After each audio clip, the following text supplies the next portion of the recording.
It includes details on what Betsy Hackman was searching for before she died and the first-person view of the officers. Cloud of suspicion surrounds the deaths of Oscar-winning actor Gene Hackman and his wife, whose bodies were found in their Santa Fe home. No one had seen the couple for days, and authorities say they had been dead for some time. Gene Hackman had a secret tunnel beneath his estate, and what DNA testing revealed inside it is bad news, specifically for him. Not for his legacy, not for how the public remembers him, for him personally, for the choices he made, and for what federal investigators can now prove he was deliberately doing in the years before he died.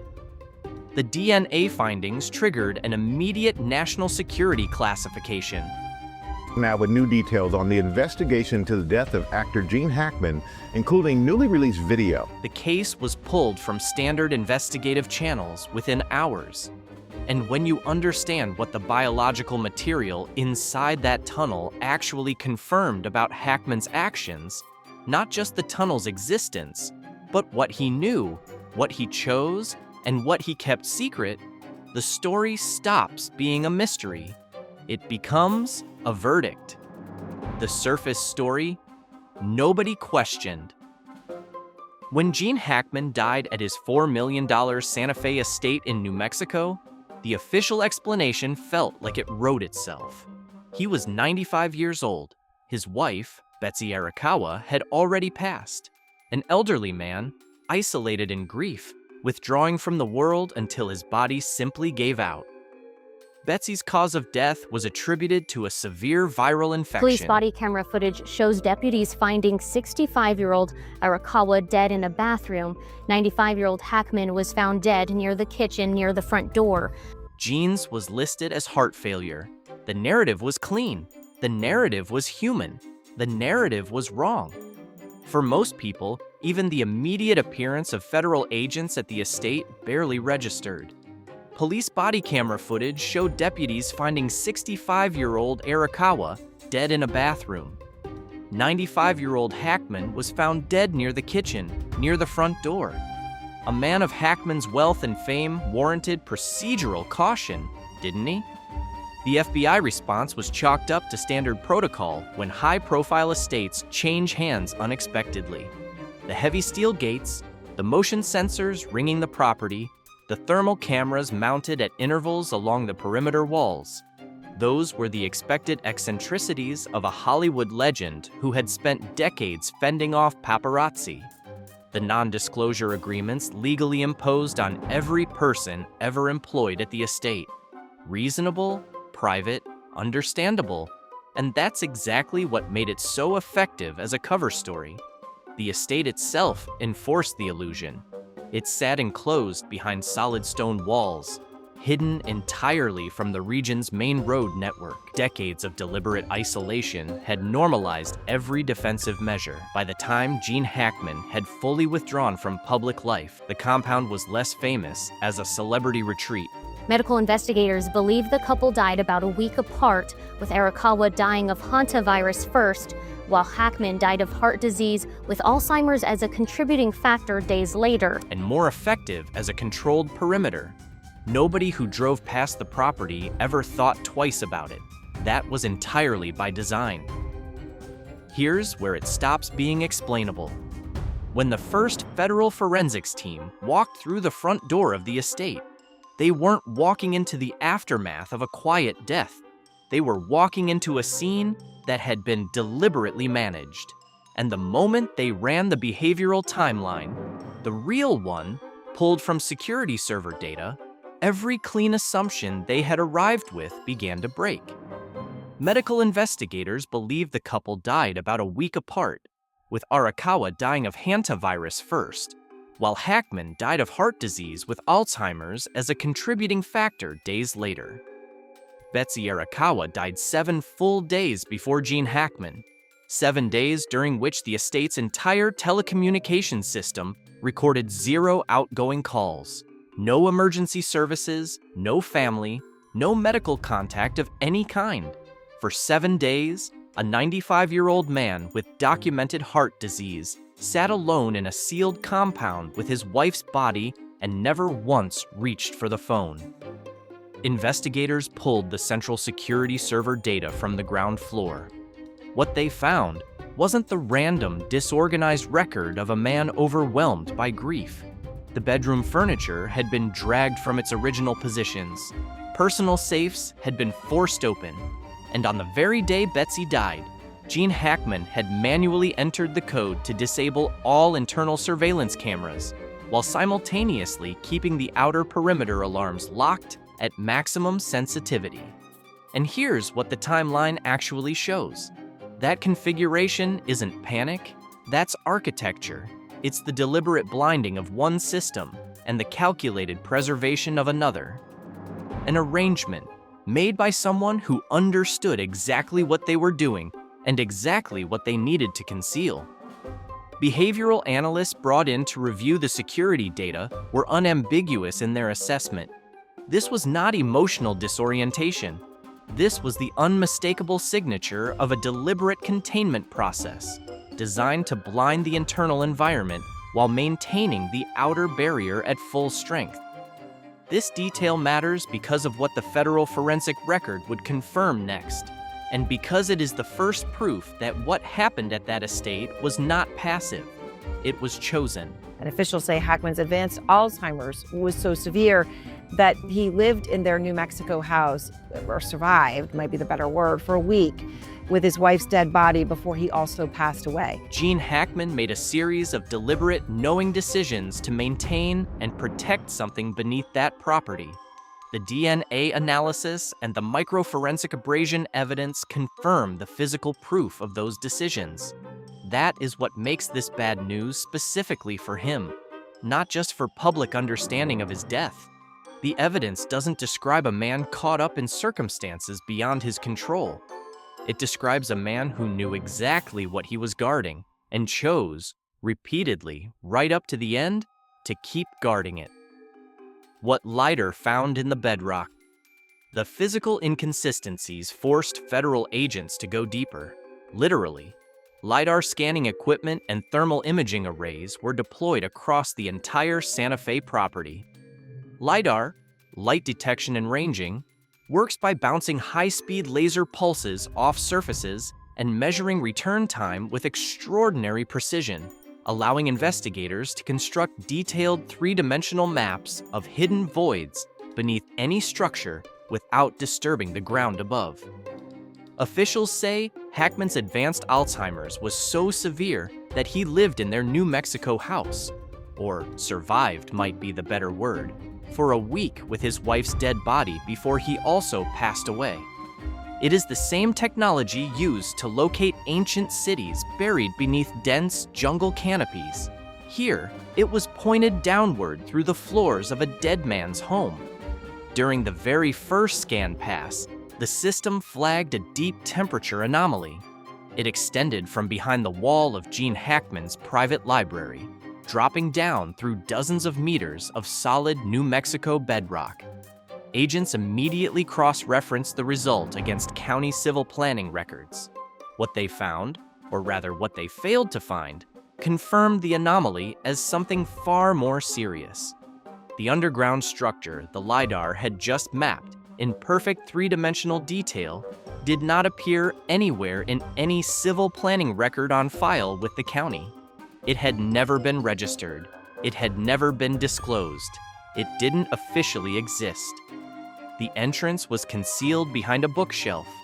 That detail alone would generate skepticism if the mechanism behind it weren't so deliberately, almost brutally, functional. There was no biometric scanner, no electronic switch, no wireless signal of any kind. What secured that passage was a complex mechanical locking system embedded directly into wood and steel. A precise sequence of physical actions that had to be performed entirely by hand, requiring significant force to disengage solid steel bolts embedded in the frame. The design philosophy was intentional and specific.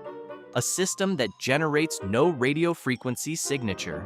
A system that continues to function during a complete power failure. A system immune to remote monitoring, accidental triggering, or detection by electronic scanning equipment. Whoever engineered this entrance built it for permanence, for secrecy, and for resilience under conditions that most people would never think to plan for. Agents stepped through the entrance and descended. The tunnel's upper section, closest to ground level, was reinforced with poured concrete and steel beams. Dr. Marcus Elford, a structural engineer attached to the Federal Forensic Response Team, examined the rivet spacing and went quiet for several seconds before speaking. The spacing and pour method matched military-grade security construction standards from the 1950s. Exactly, he told the lead investigator. In 30 years of structural assessment, he had only seen that specific rivet configuration in 2 other places. Both were classified federal installations, but at a depth of 40 feet, everything changed. The industrial concrete stopped. The steel beams disappeared. What replaced them were rough stone walls carved with thousands of primitive tool marks. The air quality in the lower section of the tunnel revealed something deeply unsettling: unnatural thermal gradients, sudden shifts in humidity, and a dense concentration of oxidized metallic particles suspended in the atmosphere. The kind of chemical signature left by prolonged exposure to materials and processes that had no business being inside a sealed natural cave. The hand-carved stone core of this tunnel was not a modern construction. It was part of an ancient artificial geological formation, carved by human hands long before the military-era upper section was built above it, and long before the estate itself was ever laid on that ground. Whatever this tunnel's original purpose had been, it predated the 1950s construction that concealed it. It predated the estate. It may have predated anyone currently alive who knew about it. It wasn't a bunker with an old section. It was an ancient structure that had been reinforced, militarized, and buried beneath a private estate, with the deliberate intent that no one on the outside would ever find it. If you've been following this investigation from the beginning, you already know that what gets found at the bottom of that tunnel is the detail that changes everything. What the federal team was about to discover in that chamber, and what the DNA analysis would confirm about the biological conditions inside it, triggered a classification response that locked down this entire case within hours. If that's the kind of story you want to stay ahead of, subscribe now and hit the bell, because what comes next is the part they didn't want documented. What the DNA confirmed, and then the microforensic results came back. The dust samples taken from the tunnel's mechanical locking mechanism told a story that made the entire death investigation shift direction. Special forensic technician Raymond Voss, attached to the federal evidence team out of the Albuquerque field office, was the first analyst to examine the gears of the library locking system under magnification. He had been told to look for anything inconsistent with long-term disuse. What he found instead made him set down his instruments and call his supervisor before writing a single word in his report. The metallic abrasion marks on the interior gears were fresh, not months old, not years old, days old, aligning with forensic precision to the 7-day window between Betsy Arakawa's death and Gene Hackman's. The implication was inescapable. A 95-year-old man in the final documented stages of cardiac decline had not spent his last days confined to a bed. He had descended into that tunnel. He had operated those heavy mechanical locks. He had gone down into the cold subterranean dark at some point during those 7 final days and returned before collapsing for the last time. But it was the DNA analysis pulled from organic material collected deeper inside the tunnel that changed the nature of the investigation entirely and produced findings that federal authorities moved immediately to classify. What the DNA testing revealed was not evidence of casual occupation or simple long-term storage. The genetic material recovered from the deepest sections of the underground chamber indicated exposure to biological conditions that should not exist in an isolated subterranean space beneath a private estate in Santa Fe. The specific classification of what was identified has not been released publicly. What has been confirmed through sources close to the initial forensic team is this: the DNA findings triggered an immediate escalation of the federal response. The case was pulled out of standard investigative channels and routed through classification protocols, typically reserved for matters of active national security infrastructure, not historical curiosity. Active, ongoing concern. The organic material found in that chamber had no innocent explanation. Its presence confirmed that the tunnel had not been dormant. Something biological, something that produced recoverable DNA trace evidence, had been active in that space. And the people with the authority to classify that finding decided within hours of receiving it that the public did not need to know what it was. Whatever Gene Hackman had been doing in that tunnel, whatever he had been monitoring and protecting, carried state-level significance that went far beyond the private choices of a retired actor living quietly in the New Mexico desert. A timeline that cannot be explained. Away! Here's the catch. The DNA findings didn't exist in isolation. They slotted into a physical timeline that investigators had already been struggling to explain away. Consider what the security data had already established before the DNA results came back. Betsy Arakawa dies. That same day, Gene Hackman disables every internal surveillance camera in the estate while keeping the perimeter alarms at maximum. 7 days pass with zero contact made to the outside world. Raymond Voss's micro-forensic analysis of the mechanical locking system confirms the tunnel was accessed during that window. And now, the DNA analysis of material recovered from the deepest point of the underground chamber confirms biological activity inconsistent with long-term dormancy. Each of these data points taken alone could theoretically be explained away. A man disabling his cameras in the first hours of grief. An elderly man, disoriented, perhaps descending stairs he shouldn't have. DNA contamination from decades of human contact.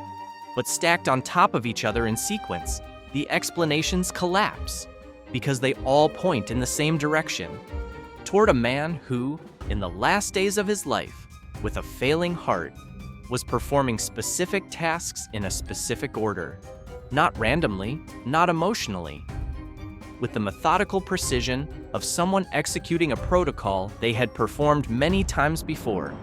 This is the detail nobody in the initial coverage caught. The federal response confirmed it. When investigators arrive at the scene of a confused old man's accidental death, they don't immediately classify the forensic findings. They don't deploy signal shielding equipment under cover of night. They don't issue national security holds on municipal complaint records from 2019. The speed and shape of the government response tells you more about what was actually found than any press release ever will. And get this, the DNA findings weren't the only biological anomaly flagged from the chamber. Atmospheric samples from the deepest section of the tunnel registered chemical compounds associated with organic metabolic processes. Not ancient residue, not geological off-gassing, active compounds produced by living biological systems. That finding was included in the same classification order as the DNA analysis.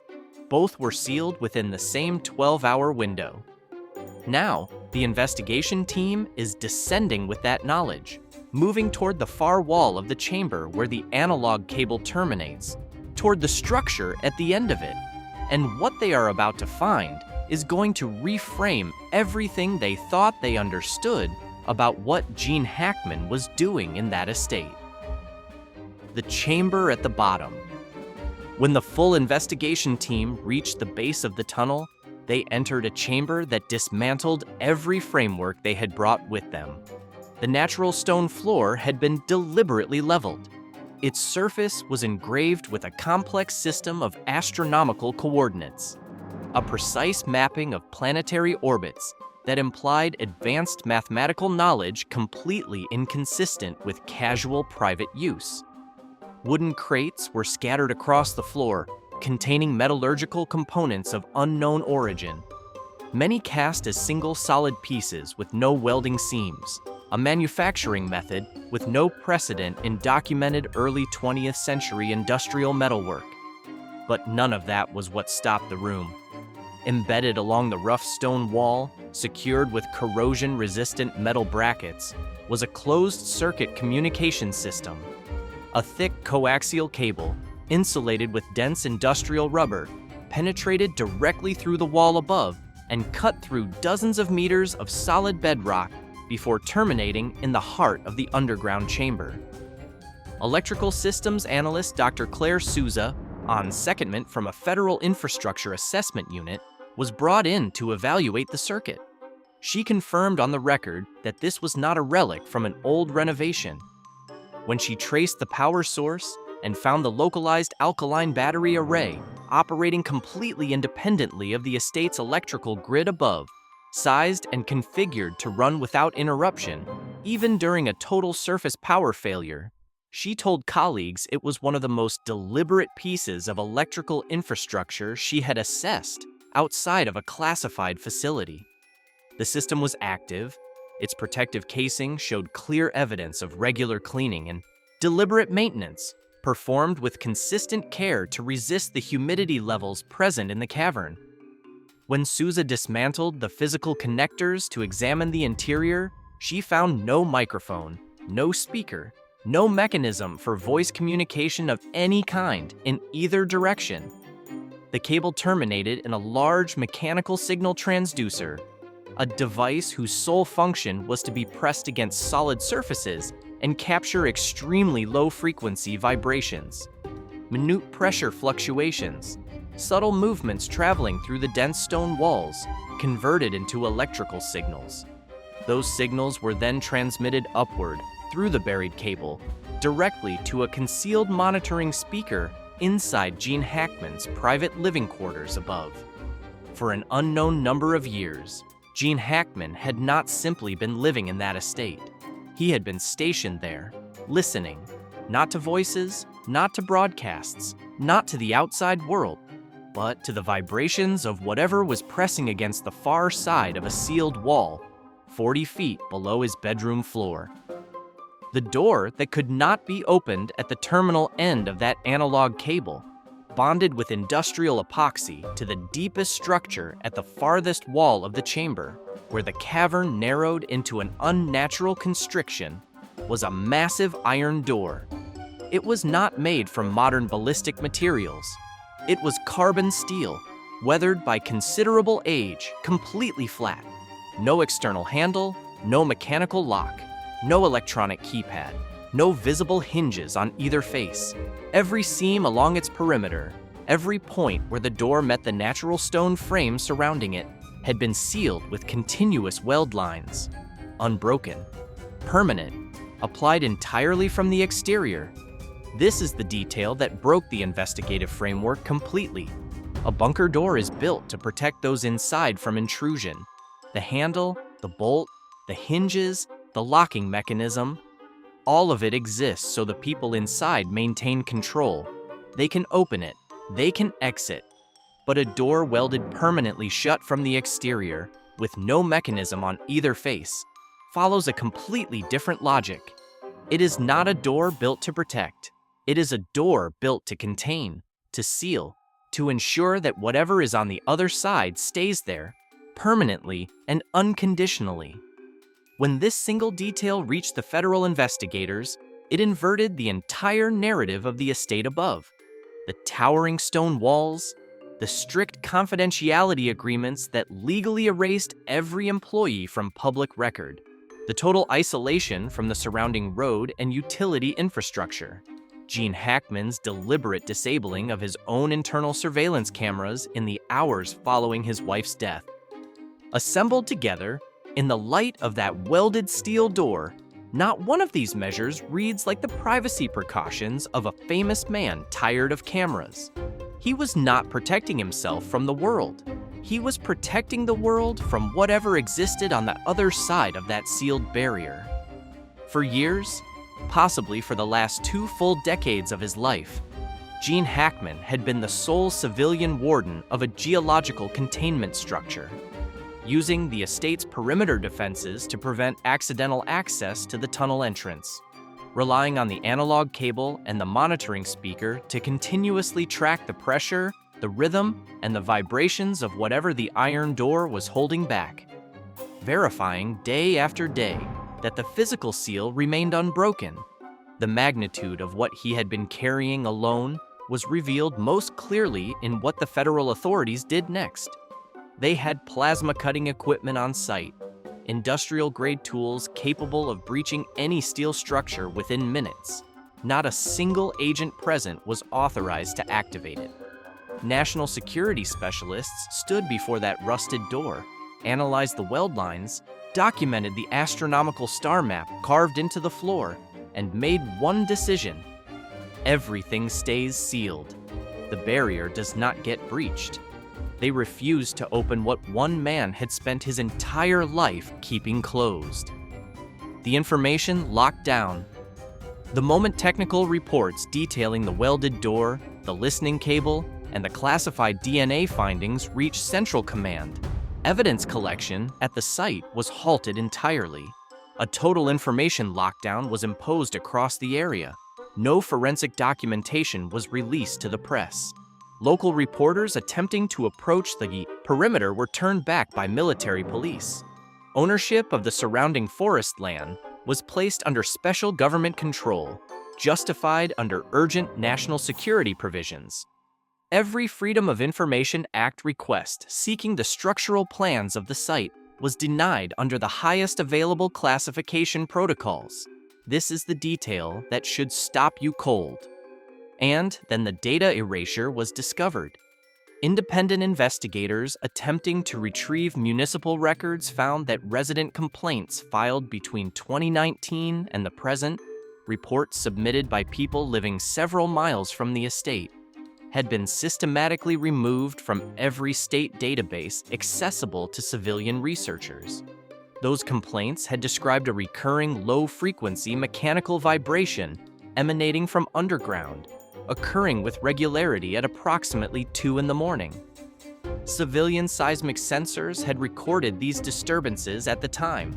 Local authorities had dismissed them in writing as interference from public plumbing or underground heating infrastructure. Those records no longer existed in any state system.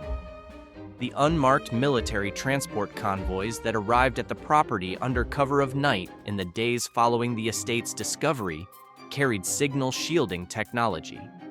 Their movement bore no resemblance to an archaeological research operation or a standard federal forensics response. It was the coordinated rotation of a risk management apparatus that had clearly been in place, in some form, for a very long time. One that already knew what was down there and had simply been waiting for the right moment to step back in. The physical evidence, taken together, points toward a deeply unsettling conclusion. A powerful and unseen authority had long been aware of the tunnel, the chamber, the containment door, and the listening system. They did not respond to it as a new discovery. They moved to reclaim it as an existing asset, one they had apparently allowed a single civilian to maintain, finance, and guard at his own expense for decades, while they remained conveniently invisible in the background. Only when the last watchman finally collapsed did they emerge from the shadows to take back what they had always been watching over. And here's what nobody in the initial press coverage stopped to ask. If Gene Hackman had been genuinely acting alone, if this was simply the private obsession of an eccentric old man, why did the federal government have a classified response protocol already in place? Why were plasma cutting teams pre-authorized to be on site, but prohibited from using their equipment? Why was a Freedom of Information Act denial issued within hours of the first requests, under a classification level that requires sign-off from a national security clearance chain that doesn't act on short notice? The speed of that response doesn't describe a government discovering something unexpected. It describes a government managing a known situation that had just become public. The final 7 days. When the microforensic evidence, the signal transmission data, the classified DNA findings, and the sealed, welded door are examined together, Gene Hackman's silence during the 7 days following Betsy's death stops being explainable as grief, shock, or psychological collapse. It was a security protocol, executed to its absolute limit by a man who understood precisely what failure would cost. The moment Betsy took her last breath, Hackman's failing heart was confronted with an unforgiving calculation. A single emergency call would have triggered an unstoppable chain reaction. Local police, emergency responders, forensic teams, media, people with no knowledge of the containment protocols, no awareness of the tunnel, no understanding of what was sealed 40 feet below the library floor. They would move through the corridors. They would search the rooms. They would inevitably reach the bookshelf. And ordinary human curiosity, not malice, just the instinct of investigators doing their jobs, could have disrupted the mechanical locking sequence, interrupted the signal line, or drawn direct attention to the iron door and whatever lay behind it. He made a choice. He disabled the internal surveillance cameras, ensuring no record of his final movements could be recovered. He descended the stone steps one last time. He operated the heavy mechanical locks, verifying that the containment remained intact.